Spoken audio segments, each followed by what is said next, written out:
And that's an important recognition for everything. I mean, I give sometimes educational courses at community college or university. I talk a lot about customer experience, but one of the things that always turns heads on people is when I say I don't put the customer first, and people go, "What? What are you talking about?" I said I put the employee first because if the employee is having a bad day, if they're worried about money, if they're worried about whether they can take a day off to be home with their sick child, if they're worried about their pregnancy leave isn't long enough to support what they're trying to accomplish, whatever the case might be, I need new tires on my car and I can't afford it. If they don't feel that they have the trust to sit down and talk to somebody at your company about that, either me, HR, Olivia as a director, somebody as a director, they're not going to take care of your customers in the way that you want them to take care of.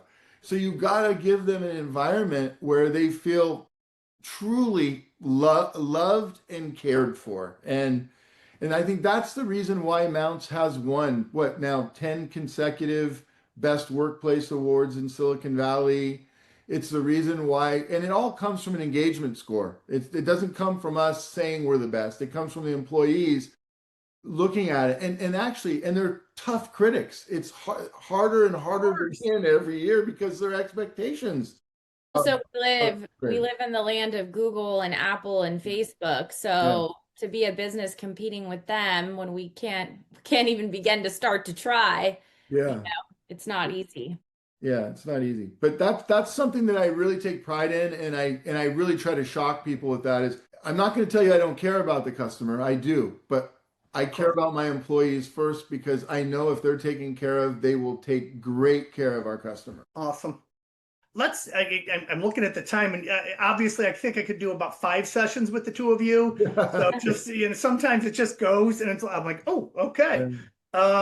Talk about what you can in regards to this transition, and you've given a little bit about it, but what does that look like for you guys going forward? How Yeah. much control are you keeping? How much, what's changed, and what did that all come Yeah. together like? Yeah, let's talk about it from two perspectives. One is how it impacts the family dynamic, because I Yeah. think that's really, really important for people to understand. And Olivia probably has some input there.